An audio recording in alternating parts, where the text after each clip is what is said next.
هنيئا لإبراهيم لاح هلاله، هلال بدا للناظرين جماله، هلال ربيع فيه جاء محمد، فتم لنا البشرى وعم نواله، لأفضل أرض حل أفضل مرسلين، بأفضل يوم فاستبان كماله. هنيئا لإبراهيم لاح هلاله، هلال بدا للناظرين جماله، هلال ربيع فيه جاء محمد، فتم لنا البشرى وعم نواله، لأفضل أرض حل أفضل مرسلين، بأفضل يوم فاستبان كماله. ألا نحن أنصار لا نحن أنصار لا لا نحن أنصار لا نحن أنصار لا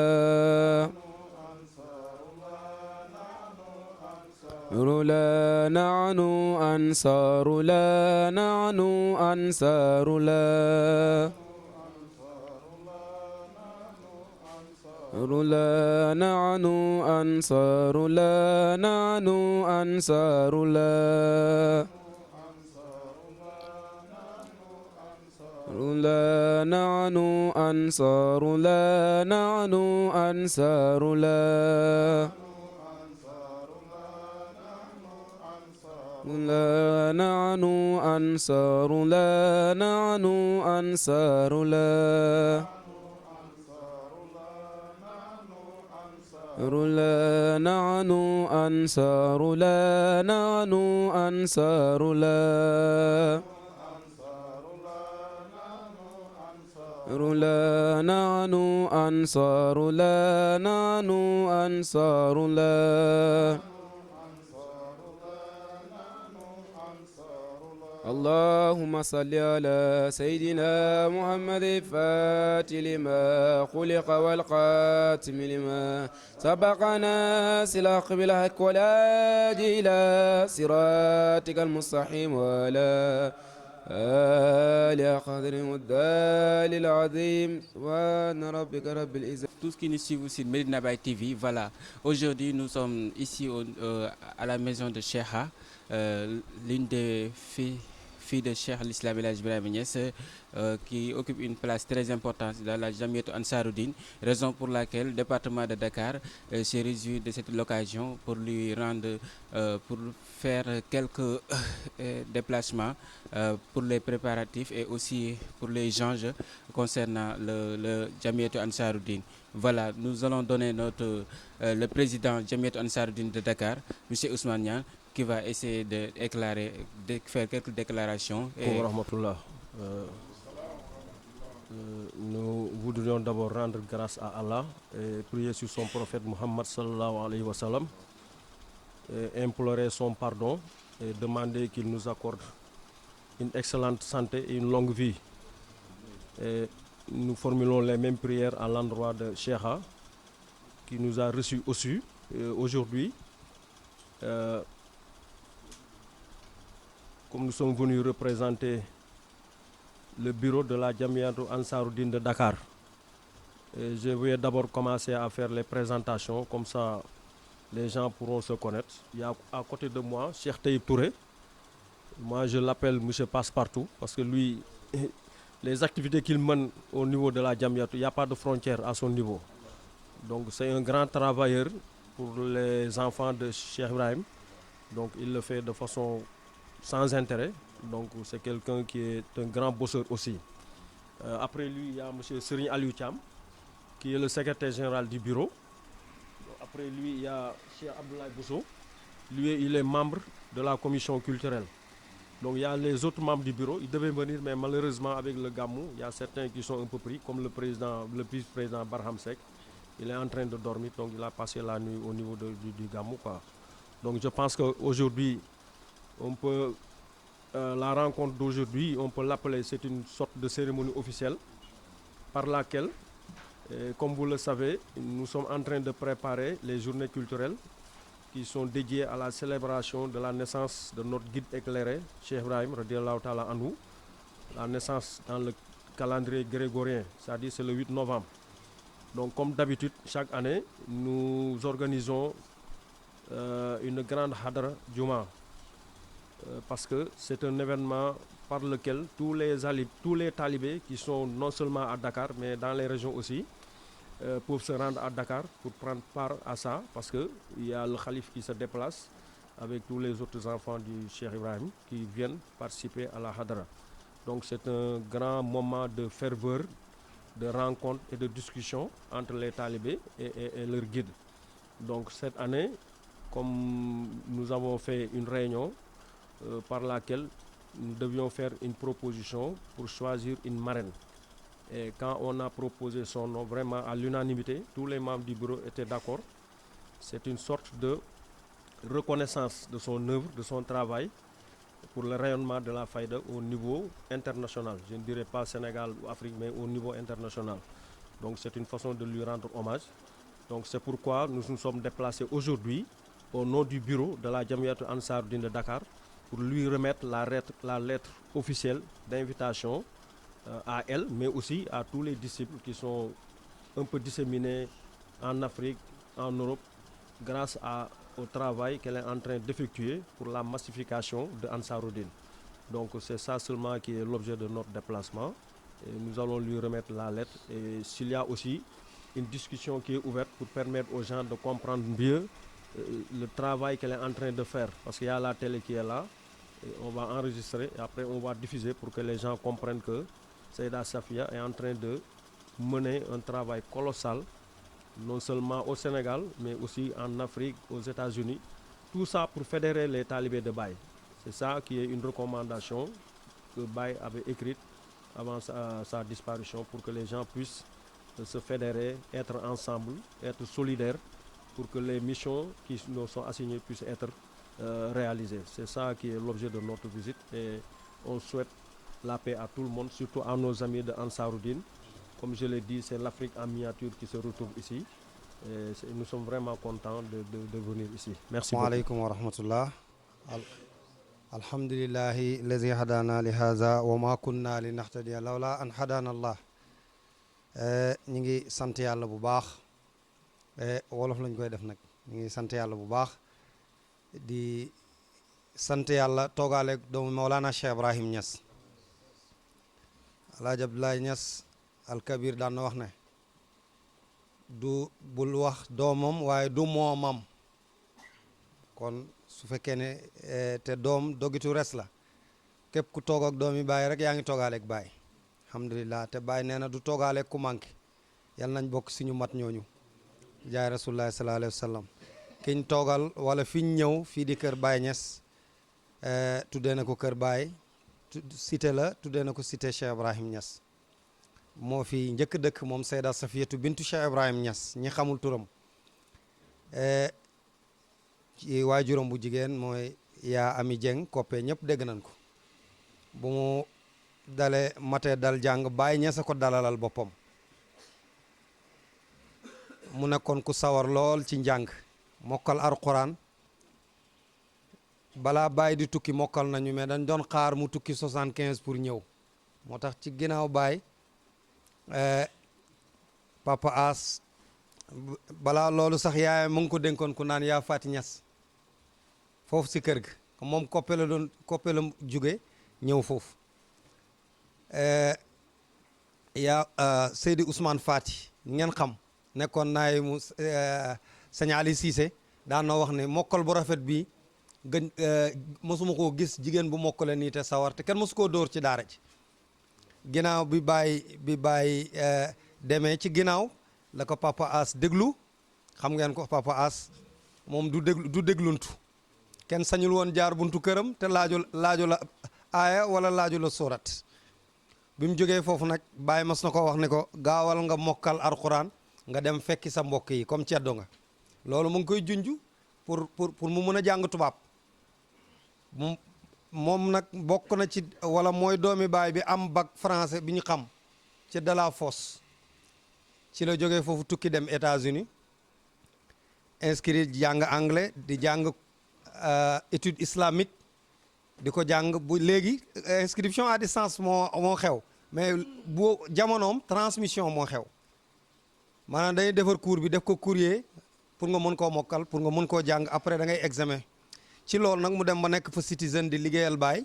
ba taxawal fa dëgg-dëgg mu wax ne dafa bëgg def kër Baay Ñas loolu sant yàlla la mboolem kilifa yi nekk Sénégal am tariixa rek Baay moo njëkk am kër ci États-Unis waaye yàlla fondatrice bi moom mooy Seyda Safiatou bint Cheikh Ibrahim Niass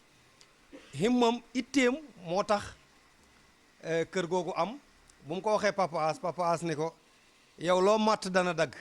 yow doo jigéen góor nga Papa As loolu ko xon ba Papa As a ngi États-Unis li may wax waxeewu ko fii foofu la Papa As tukki woon mu yamul foofu New Jersey bu mu fa demee tam taxawalaat nan fa lu mel noonu mu nekk fa di jàngale Alxuraan di jàngal américains yi ak sénégalais yi fa nekk yoo xamante ni bëgg nañ seen doom jàng da daan yore xale liir sax di jàngale Alxuraan su wàccee fi muy liggéeyee di jàngale Alxuraan loolu nag seen baay lañ ko nampe daa wax na moom ñëpp ngi wut karaama waaye Alxuraan mooy karaama moom Cheikh Ibrahim Niass ni Medina di mokkale Alxuraan doo ko gis fenn ci kaw suuf te jarul publier te duñ ko publier man am na kër goo xam ne duma fa romb mukk te gisuma ñuy jàngat ñuy tari kër Pa Mout Niass kër Pa Mout Cissé masuma romb te gisuma ak groupe bu taxaw di tari loolu nag yàllaa ko may Cheikh Ibrahim Niass yàlla na yàlla saxal ko ci Medina boobu nag bu mu jógee foofu en 2008 bi mu ñëwee Sénégal mu jënd ay terrain yu bëri foofu ci wetu aéroport boobu aéroport ñëwagu fa mooy Sindia tabax fa institut islamique boo xamante ni xale yi yëpp ñiy jóge Burkina Faso ñiy jóge Ghana ñu si bëri foofu la ñuy jànge barki démb am na ko fi tari Alxuraan fii ci kanam yi ñëpp barki démb rek ci gàmmu gi am na ko mottali Alxuraanam fii loolu ñu ngi ko koy sante bu baax a baax bu mu ko mu tuddee foofu tam cité Baye Niass di maye terrain yi man gis naa ñu bëri ñu may terrain te ay taalibe Baye Niass lan du ma bëgg bindu tur kon day sori waaye c'est vérifiable institut boobu nag dafa franco arabe la jëloon na fa ay enseignants ak yëpp ba léegi nii ci loolu lay dox ñu ngi jàngale te lu si bëri gratuite la da ngay ñëw mu jàngal la parce que internet yombut ñun ñi gis ànd ak sëriñ buy internet moo gën a jafe pour nga respecter 3 plats yi c'est beaucoup d'argent dafa metti lool te loolu boobu ba léegi yuqatul en 2008 boobu nag ci même année si la dugg Mauritanie bi ngeen xam di fa tasaare Ansar Dine moo ñu yeewale ñun ñëpp ñun amuñu woon turu daayira Ansar Dine lañ tuddoon bu mu demee nag ba xam ne l'ensemble des daayira mooy Ansar Dine si la ñuy mujj am daayira ba tuddee ko Mawridu Rida loolu moom moo ko liggéey ci Nouakchott créé fa ay conférence bi ñu njëkk def Baye Tuuti Niass moo ko waxtaan ci Lemsir Niassène mooy juma Haaba Uldu Nahwi si juma boobu lañ def conférence bi beneen bi ñu ngi ko yóbbu ci Mahadul Ali ñëpp gis ko tey boole nit ku weex ak ku ñuul dafa jafe problème bi ñuy gën a am mooy langue d'abord fexe na ba boole leen am na koo xam ne bu yeewu woon tey ngeen gis ko secrétaire Ansar Dine la ci Nouadhibou dafa fanaan ci tente ba docteur Moulay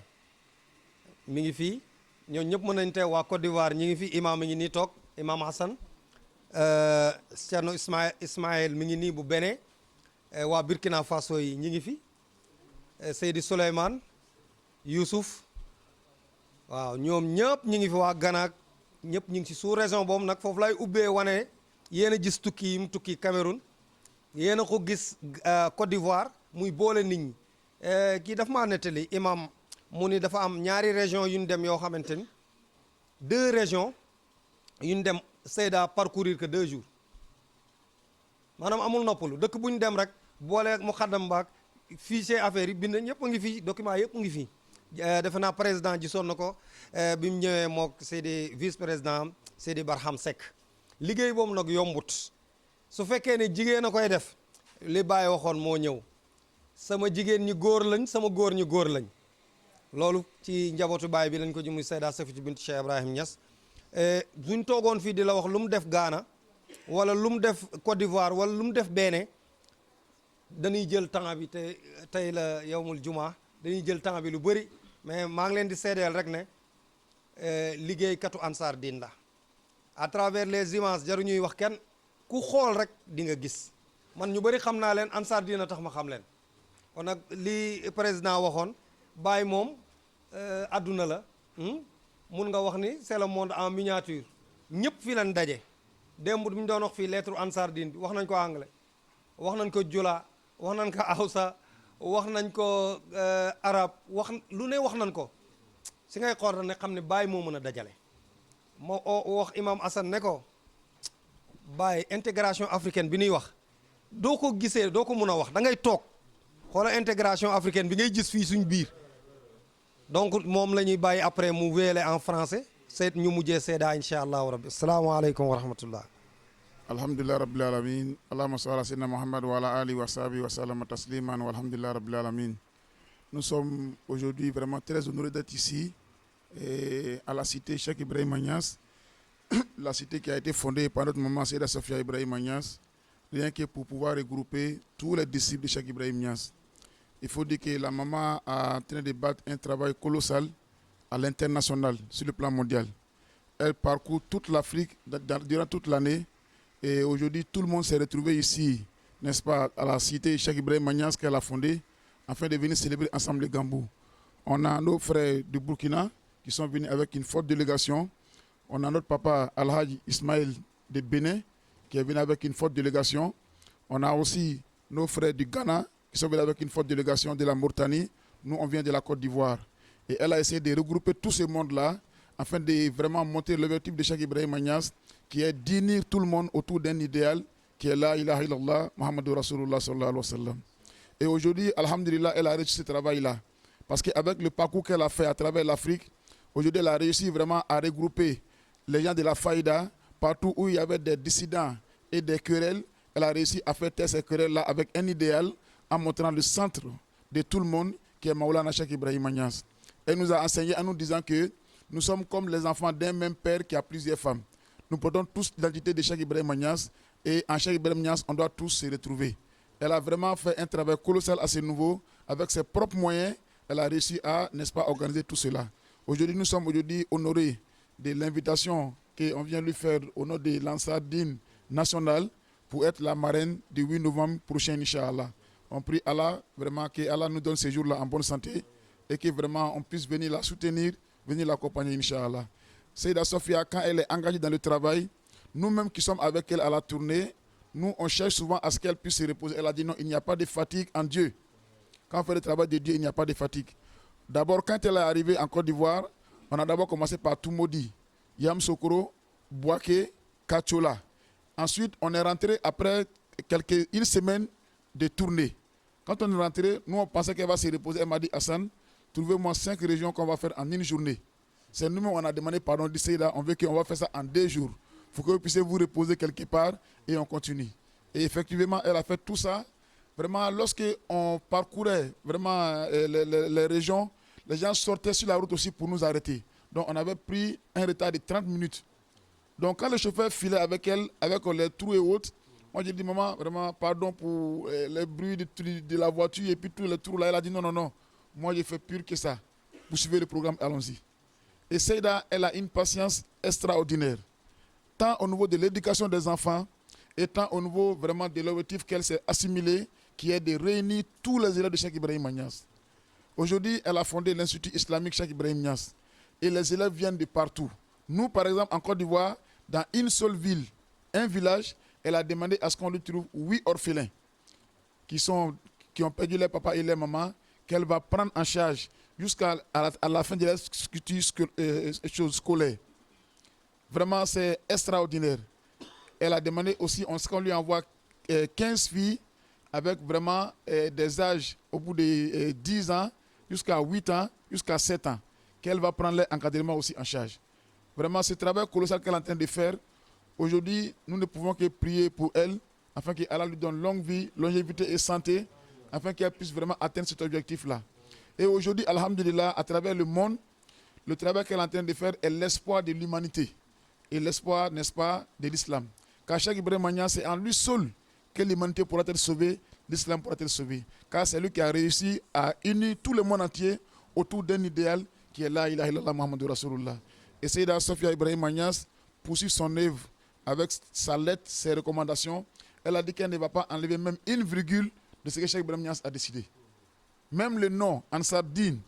on a voulu, en arrivant à Côte d'Ivoire, on a eu des problèmes par rapport à la situation géo que nous connaissons. Donc, nos autorités nous ont demandé à ce qu'on puisse changer ça en Ansar Faïda. Pour que maman accepte ça, ça n'a pas été facile. Il a fallu qu'on lui explique, vraiment, elle a dit d'accord. Mais on va mettre Ansar Faïda, Tidjaniya, Ibrahimiya.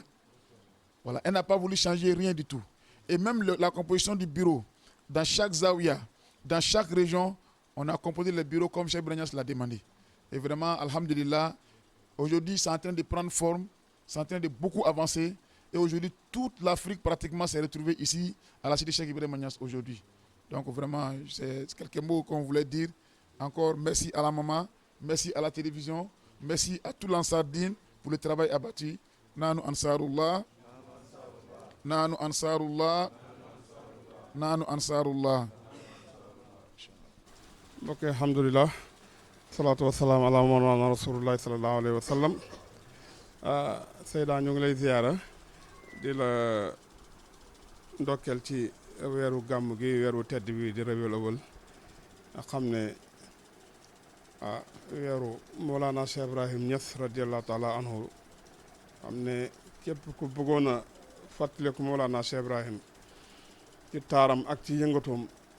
rek ci weer bii nii ci nga koy dakk pour mën a gën a xam dëgg-dëgg njëriñi Mawlana Cheikh Ibrahim ak ni mu meloon ci yonentu yàlla Muhammad sallallahu alayhi wa sallam di ñëw ànd ak suñ président Jamiyatu Ansaruddin di Cheikh Ousmane Niane mi nga xam ne macha allah mi ngi nekk ci Jamiyatu Ansaruddin di ci liggéey bu am solo ànd ak secrétaire général bi nga xam ne mooy Seydi Ali ak Abdoulaye Bousso ñëw rek pour waxtaan ak yow ci li nga xam ne mooy 8 novembre bi nga xam ne ci la ñu jublu ñu yàgg koo taxawal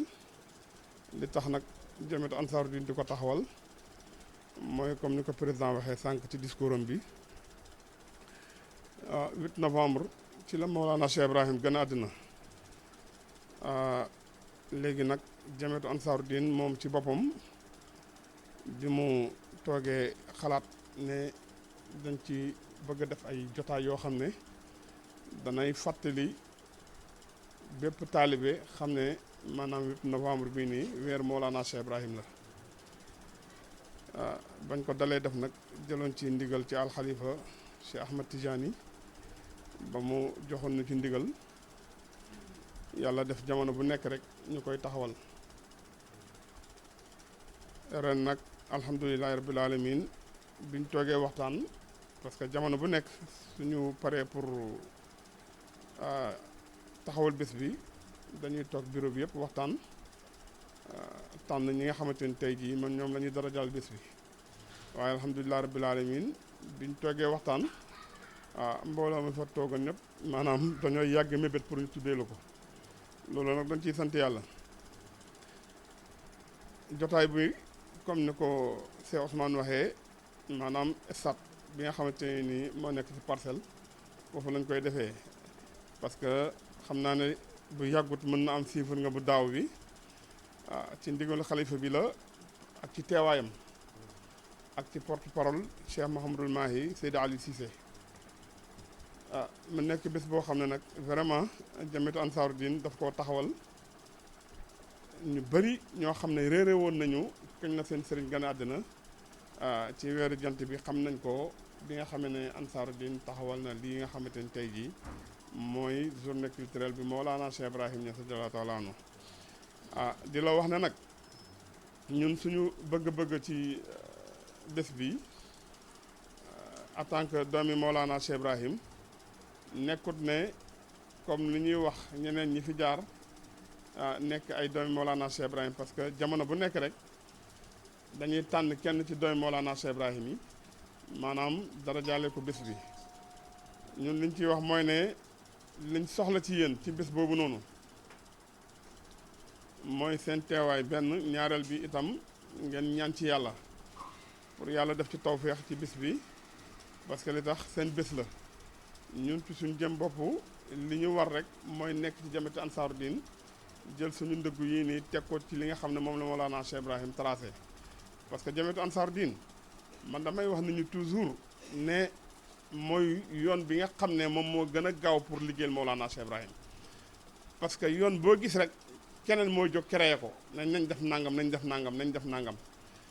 waaye lii Baye dafa toog waxtaan ceeg boppam bind ko tracé ko wane ne nii la war a tëddee yemut ci loolu ci guddig ziyaara mu jël lettre boobu noonu wax maam Serigne Mbaye Niass ne ko jox naa Ibrahim Mahmoud Diop lettre boo xam ne ci doxalin Ansaaru Diin dana leen ko jàngal kon xam nga lii képp ku ci nekk nekkul looy làmbatu naan su ma ci nekkee ndax danaa ci am ngërmande Cheikh Ibrahim waaw wala déet may wax taalibe yi toujours ne leen yeneen yoon yëpp baax na ci Baye la jëm waaye raccourci la waaye voie normale boo xam ne boo ci tegee sa tànk da nga xam fi nga jëm mooy Jamiyatu Ansaaru Diin te xadara bii nii man damay wax ne lu nekk nit mën na ko fay sëm yàlla rek xam waaye Ansaaru Diin mooy loo xam ne tey jii bu ñëpp dawoon ngëp ci tey jii fuñ toll dinañ fi weesu waaye naka la ñuy def nag ba nit ñëpp xam ne tey jii jàngale Mawlana Cheikh Ibrahim ji ak waxam ji ci la ñu war a retourné wu pour taxaw ci pour mën a doxal pays bi parce que loolu su fekkee ne amul rek nit ku ko neex mën na jóg créer lu ko neex mën na saxaar ni waaye fa mu bëgg mu egg da ngay jékki-jékki rek gis ne nee na gamaj waaye Jamiyatu Ansaaru Diin li war ci bépp taalibe ak fu mu mënta nekk ci àddina parce que Mawlana Cheikh Ibrahim bi mu waxee ba wax ci sax dafa ni ku bëgg a xam lim ak sama taalibe demal ci Jamiyatu Ansaaru Diin ba pare orienté ñëpp ne leen nag na ngeen dem maanaam ngeen askanu ci Jamiyatu Ansaaru Diin kon loolu Seyda ñu ngi lay wax ne ñun dañuy sant yàlla pour toogaale ak yow parce que li tax alhamdulilah rabbil alamin ñun ci li nga nekk ñun ci lañ la fekk si parce que ci nga fekk si sa baay mi Mawlana Cheikhul Islam Alaaji Ibrahima Niass ñun it ñu ñëw ànd ci ak yow kon loolu sant yàlla la ñëpp nag ñu ngi créé la ñuy def yëpp baax na parce que liggéeyal xadara bi la waaye nag rendu xadara bi ak meññeefam mooy Jamiyatu Ansaaru Diin yàlla na ci yàlla yóbbu ak jàmm ci barke Mawlana Cheikh Ibrahima wa ma zalika yow balaa ñuy continuer dara président li mu wax yéen ñëpp dégg ngeen ko bichara la mbégte la lu mel ni tantu Cheikh Ibrahim Niass ñu koy wutal njëkke wala turandoo ñu laal benn doomam boo xam ne liggéeykat la loolu sant yàlla la bu baax sant yàlla la le 8 novembre nag moo juddu Cheikh Ibrahim comme 20 avril nuñ koy defee ci calendrier grégorien di bëggee yonantu bi sallallahu alayhi wa sallam te bàyyi ko def Dakar léegi ñun ñu wut juddóob Cheikh Ibrahim bi nga xam ne dëgg-dëgg bu mu feeñee ci jamono rek la nit ñi xam yàlla bu wér xam yàlla bu wér ba mën sax xam ba mën corriger sa sëriñ léeg-léeg su defee erreur ci zaahir nga mën a jàkkaarloog moom mun ko koo wax kooku taalibe bu ñu yar rek te àggale ko am na kilifa gu mag Sénégal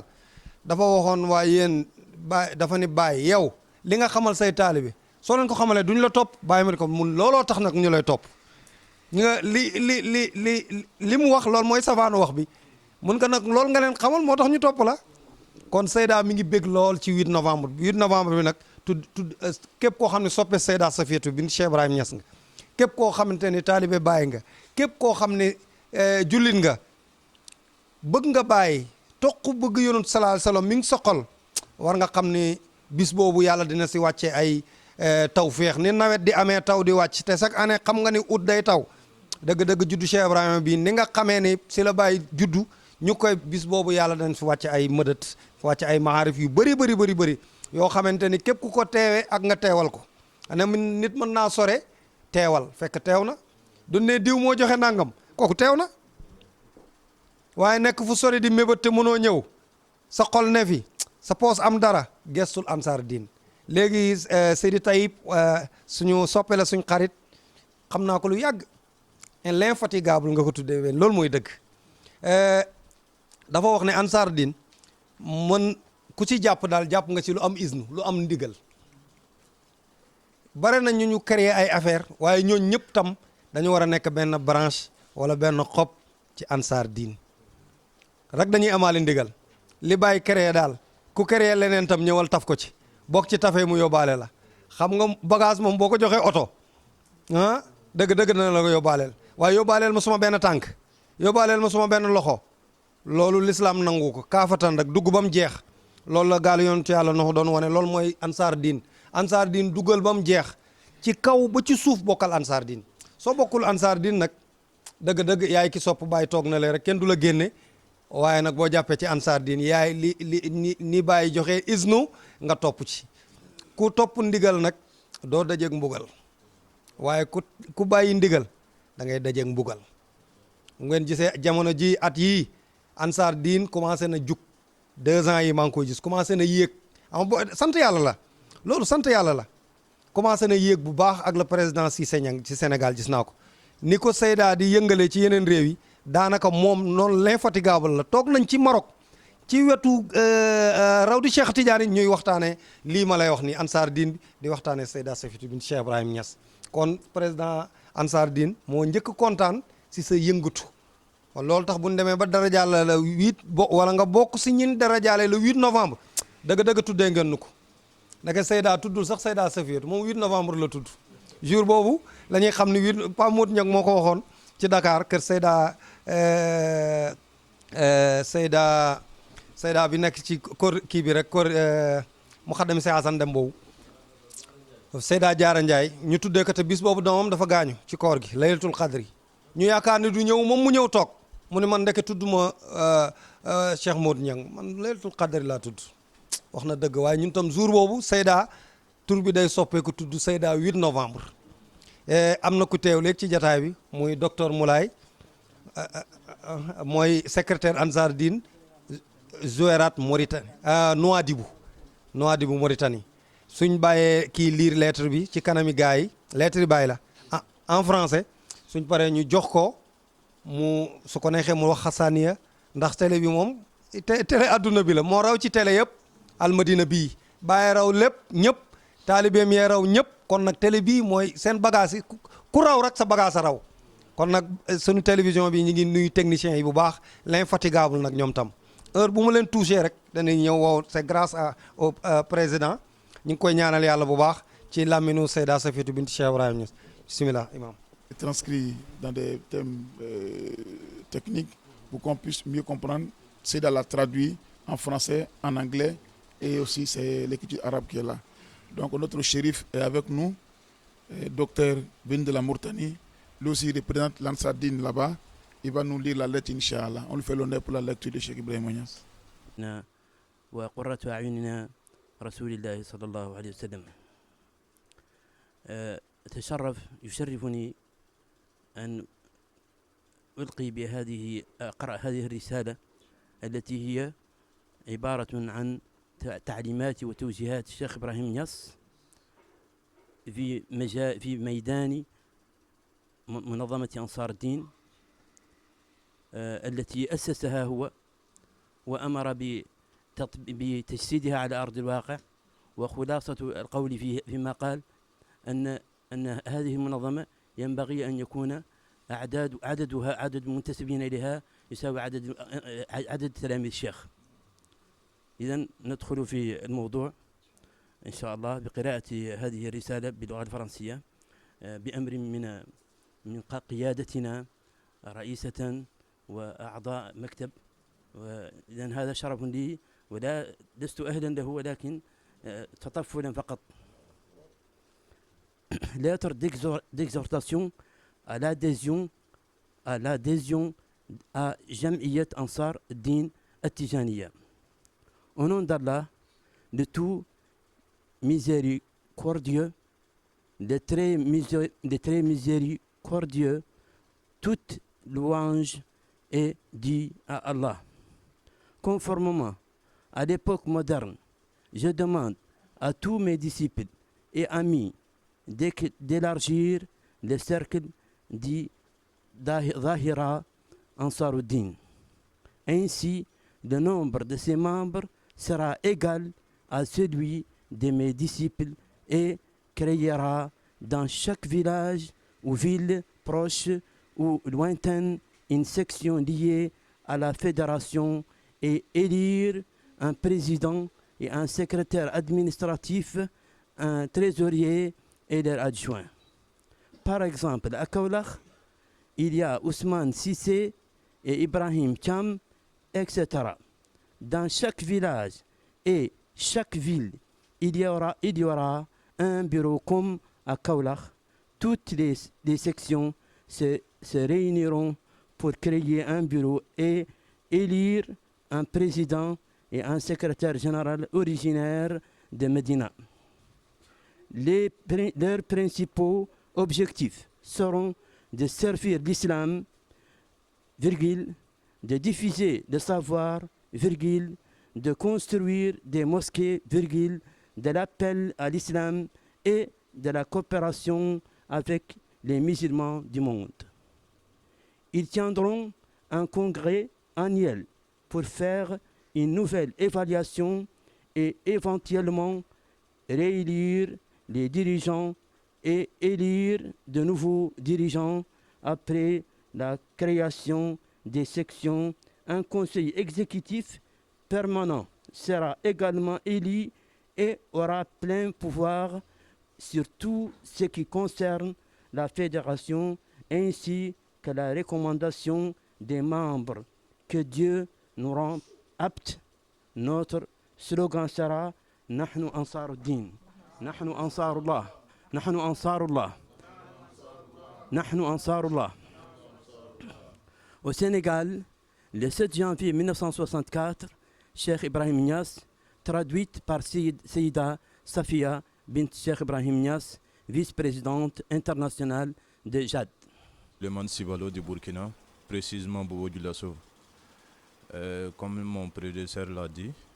c'est le travail abattu qu'on est en train de poursuivre. Inch'Allah, ça fait son petit chemin. Par la grâce de Dieu et par le doigt de Sheda, Inch'Allah, on arrivera à aboutir tous les travaux. Je vous remercie. Merci beaucoup. Inch'Allah. Ismaël, je viens du Bénin, précisément à Cotonou. Donc je suis venu voir notre maman Seyda Safia bint Cheikh Ibrahim. Je suis venu uniquement pour Ansaruddin ici avec notre délégation. Merci beaucoup. Alhamdulillah. bi ñu jullee ci Yonent bi sallallahu alayhi wa sallam ñu ngi sant dinaa jërëjëfee Baye ni ñu ko waxee jërëjëfee Baye Niass jërëjëfee Baye d'abord di sant sama mag suñu sëriñ suñu xalifa Cheikh Mahi Ibrahima Niass moom mi nga xam ne bien que yàgg naa liggéey ci Ansaruddin bokkal bien que yàgg naa liggéey ci Ansaruddin moom ma gën a jox courage parce que bi muy nommé bureau bi mujj bi 2022 la ma nommé en tant que vice-présidente internationale bu Jamiat Ansaruddin lettre nomination bi mu ngi nii maay numéro 11 ci bureau bi alhamdulilah li may wax toujours Ansaruddin comme ni ngeen ko waxee rek fondation bu Baye def la dafa def ñu fondation ba pare defal ñu matériel dama naan maçon soo ko defalee fondation ba pare jox ko matériel lu des liggéey yàlla def na bi ñu demee Amérique comme ni nga ko waxee saa maa ngi fi créé Ansaruddin 1992 ba tey ji am nañu récépissé tuddee ko Ansaruddin Islamic Center ci kër Baye boobu nga xam ne je suis la fondatrice def fa juma ci ndigal Hadj Abdullah def fa zawiya def daal Quran maison sociale ku fa ñëw ko xam ne amoo foo nekk fa ngay nekk comme ni ko Baye tracé Ansaruddin njabootu Baye yu bari ñoo ne fa macha allah dal fa ak immigré yi ku fa ñëw ñu toppatoo la jàngale anglais wutale liggéey dalal la ba nga mën a sa bopp nga dem yàlla defee ba 2008 si laa dellu Sénégal bu naa na boobu sax xaw moon exactement xëy na Baye moo ma ko sol rek Ansaruddin parce que temps yi amoon lettre bi mais 2008 bi ma ñëwee amoon même vision bi di tabax ay juma des maisons sociales bënn ay teen ci village yi ak ay zawiya bi ñu demee ba ci biir ci laa dem Mauritanie def le même chose foofu laa amee lettre Ansaruddin bu Baye bi dama ko amee mën a pourtant de li ñuy def dafa mel ni Baye moo ñu sol idée bi parce que li yëpp Baye yi fi Baye la dafa ay juma ay yeneen dëkk ne comme que Baye lii la fondé comme ni ko Serigne Touré waxee sànq lépp lu nit waay jàpp te dugguloo sa jàppagoo si dara parce que suñu xoolee lettre Baye def ne le nombre de ses membres sera égal le nombre de mes talibés loolu mooy talibé Baye bu nekk Baye xëcc na la sa Ansaar-Din pour mun la compter si talibam il faut nga dugg Ansaar-Din li may wax ku nekk mun nga am sa zawiya boobu mun nga am sa muqaddam boobu mun nga am sa turu daayira mais Ansaar-Din dafa bokk ñëpp am na ñoo xam ne ay temps dañuy def da nga ñëw bu xëcc seen talibé ñoom dañu faat sa ay talibé lañ mais Baye daf ko def pour tënk ay taalibeem moo tax dëkk bu ñu dem dañ fay dem pour recenser taalibe yi moo tax Baye jublu si dëkk bu ñu dem dañ jéem a créer ay carte membre comme ni ko Cheikh Assar waxee sànq ay temps day am gàllankoor si turu Ansaarud-Din bi moo tax ñu toog créer Ansaarul Fayda si yenn dëkk yi sauf Ghana lañu amoon problème pour récépissé mais soo demee Mauritanie pour am problème récépissé dañ mujj changer tur bi Ansaarul Fayda Tijaani Mali Burkina Faso Côte d'Ivoire feneen mais dëkk bu ñu dem suñ créé carte de membre bi dañ si def drapeau yi pays bi commencé carte membre 1 ba fu mu toll su ko defee ñu mun na identifier mun na recenser talibé chaque zawiya ñu recenser talibé yi fa nekk muy góor a jigéen mag ak ndaw ainsi de suite bu ñu jëlee financement toujours su ma ñëwee dama jël sama financement yi lépp si Baye la jógee jël sama propre financement yi defar ay carte jox ko talibé yi ñu recenser fu mu toll montant boobu jël defee yéen ko ainsi de suite yàlla def na Mauritanie macha allah def nañ ko 2008 di fa def conférence annuelle pour gën a mën a boole parce que il fut temps doo gisee naar bu ñuul doo gis ku xees doo gisee naar bu xees doo gis ku ñuul mais Ansaarud-Din dem na ba dajale taalibe yépp mujj chaque année dañ koy dédié benn muqaddam Baye il fut un temps baaba mi fu mujjee ñëw daf fekkoon nax wi dañ ko dédié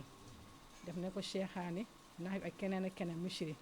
loolu dem na ba ñëpp taalibe Baye yëpp photo ñu Ansaarud-Din ni ñu koy recensé yeneen dëkk yi noonu lañu koy recensé Mauritanie ak feneen donc maa lancé taalibe yi ne Ansaarud-Din du yëfi président Ousmane Niang du yëfi Seyda Safiatou du yëfu keneen ak keneen mais li xam ne Baye moo ko fondé pour dajale ay taalibeem comme képp ku ñu war a Ansaarud-Din warul am hésitation da nga war a ñëw sa moyen physique financier ñëw def si parce que réussite Ansaarud-Din du réussite président Ousmane du réussite Seyd Aline Cissé mais réussite taalibe yëpp la kon ñu ñëpp dañu war a jàpp Ansaarud-Din pour mu taxaw waaw bu lancé président xam naa nañ jéem a def fii de travail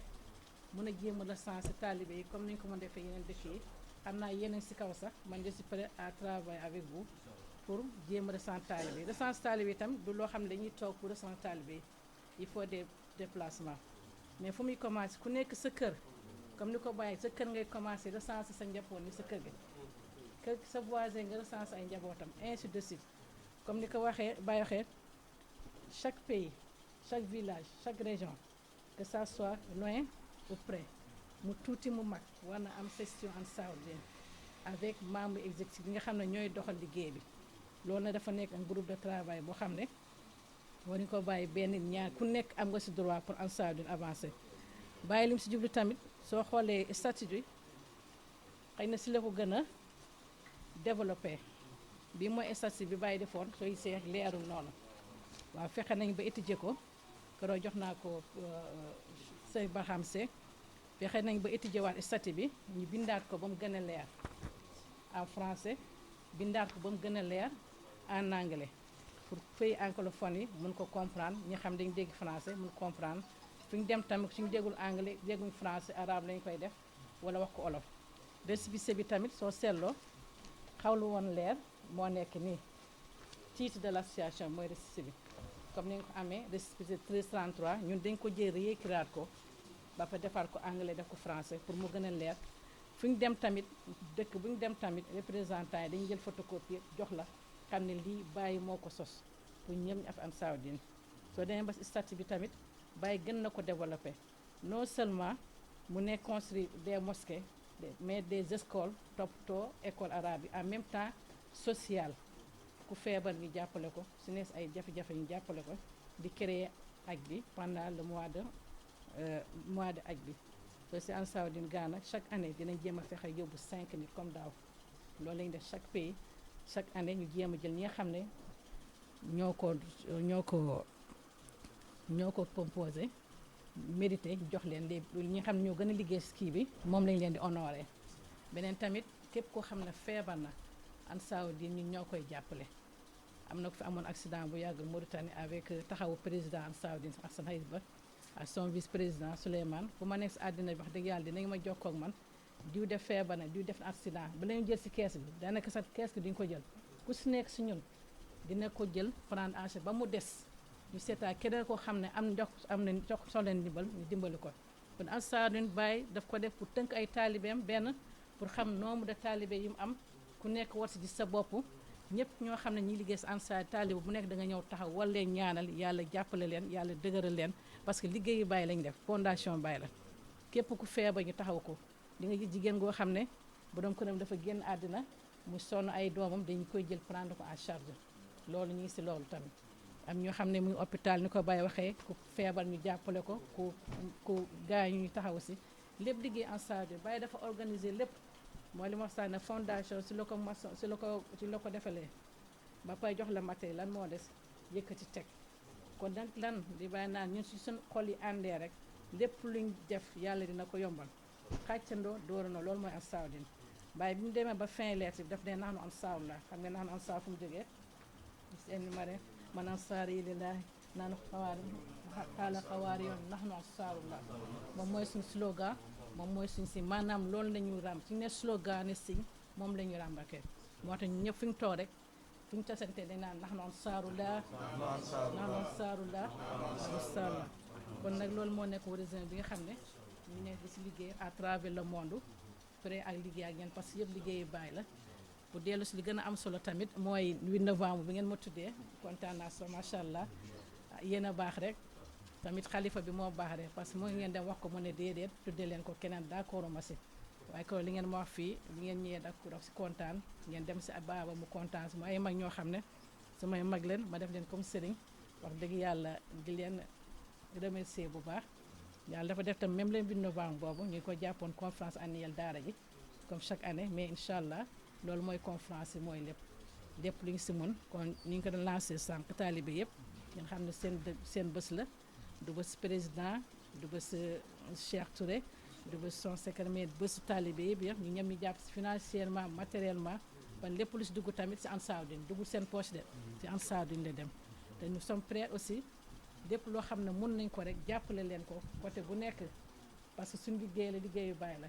kontaan nañ trop di kontaan tamit di remercier Ansaarud-Din di fi présenté yëpp Burkina Bénin Côte d'Ivoire Ghana Mali partout fi ñu jógee sa àddina bi ñëw fii seen kër bi ma koy tabax dama ne fii kër Baye la kër Ansaarud-Din la man bañ na ba gàmmu laa fi ñëw kër Baye la kër Ansaarud-Din la si Baye la jógee si Baye la dellu ngeen yéenay Baye rek kon nag nañ yàlla jàppale rek nga xam ne liggéeyu Baye la Baye mu ngi ànd daay man ku si jàppale mu naan Baye soo koy liggéeyee bul hésité ne Baye laay defar rek soo amul benn dërëm sa poche dina yeggal yëpp mais dina koy gëm am conviction laa sawatam bu finir mu xaddam yi Baye leen seen taalibe yi kenn amul taalibe ñi ñëpp ay taalibe lañ dugg Baye lañ dugg Ansaarud-Din ku fi ñëw wax Ansaarud-Din xamal ne seen njëriñ la leen dangeen war takk seen digg encouragé lañ dugg Ansaarud-Din waaye bu leen jéem a tënk def nañ suñu duggee Ansaarud-Din nii amatu leen ki leen topp nañ xam lépp lu ñu am Baye moo ñu ko jox mooy jox ñuy naan mooy jox ñuy tëdd lépp lu ñu am Baye la kon lépp lu ngeen am Baye la mën na ku ma bëggu dëgg nga may bëggee ku ma bañ dëgg nga may bëggee dañ xam ne lépp lu ñu am Baye la képp mu xadam boo xam ne am na taalibe yu nekk si yow Baye la moo la boole ñoom fekkal seen taalibe dugg Ansaarud-Din liggéey Ansaarud parce que loolu mooy liggéey Baye fekk gëm ngeen ne Baye ngeen di liggéeyal Baye leen taalibe yi comme yéen ay taalibe jiitu leen taalibe yi ñu dugg Ansaarud-Din yéen tam ngeen dugg Ansaarud-Din xam ne liggéey Baye la non seulement loolu mais topp ngeen ndigal bi nga xam ne Baye moo leen ko wax ma répété encore Baye def ne ay nombre Ansaarud-Din maanaam ñi si bokk ñooy nekk suma ñoom taalibe looy Ansaarud-Din fekkee 100 nit ñoo si bokk xamal ne 100 nit la Baye compté muy ay taalibe kon nag ngeen jéem a fexe dugg Ansaarud-Din am carte membre di si dugg financièrement matériellement et physiquement loolu maam laa leen di ñun Baye wax ji bari na mais nag il fallait que message bi jàll waaw jërëjëf alhamdulilah إن إحياء مولد الشيخ والاحتفال به بلا شك في 8 من نوفمبر كل سنة هو سنة حسنة، ومن سن سنة حسنة فله أجرها وأجر من عمل بها إلى يوم القيامة. وعليه تعتبر إبداعا وقيمة مضافة في عهد الخليفة ماحي الشيخ إبراهيم خادم الأمة، وبإرادة وهمة عالية من طرف رئيستنا ريحانة الشيخ السيدة صفية الشيخ إبراهيم. إن هذه المبادرة والسنة الحسنة التي نحن بصدد تجسيدها على أرض الواقع بالاحتفال بميلاد الشيخ على المستوى الوطني في السنغال بعاصمة الدولة السنغالية دكار، إن الإحياء والاحتفال بهذا المولد العظيم عندنا هو إحياء لمولد المصطفى صلى الله عليه وسلم، وتعظيم له لكونه هو كان السبب في التعظيم والاحتفال بمولد النبي الكريم، أي الشيخ إبراهيم هو الذي علمنا تعظيم رسول الله صلى الله عليه وسلم، هو الذي علمنا الاحتفال بمولد رسول الله صلى الله عليه وسلم. إذن الاحتفال به هو احتفال بمولد المصطفى صلى الله عليه وسلم وتعظيم لرسول الله صلى الله عليه وسلم. والاحتفال بمولد النبي صلى الله عليه وسلم الكريم عليه أفضل الصلاة وأزكى التسليم، والحمد لله رب العالمين. إننا نهنئ أنفسنا على هذا الاحتفال السنوي بمولد الشيخ إبراهيم على المستوى الوطني سنويا في السنغال بالعاصمة دكار، والله ولي التوفيق. الدكتور مولاي الحسن مولاي إدريس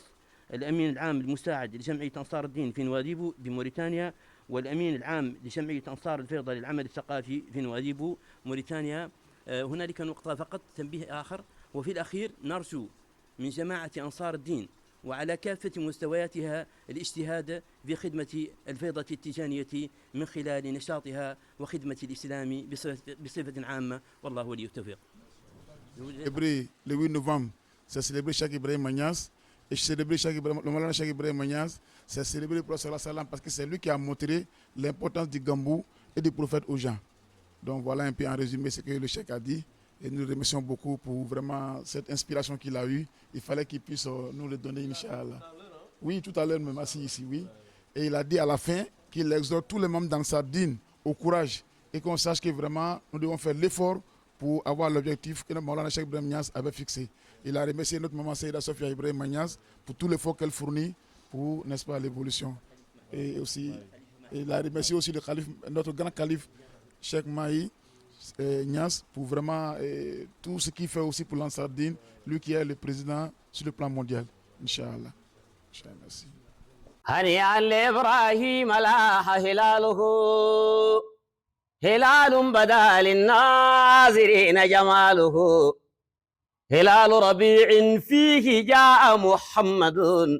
فتم لنا البشرى وعم نواله،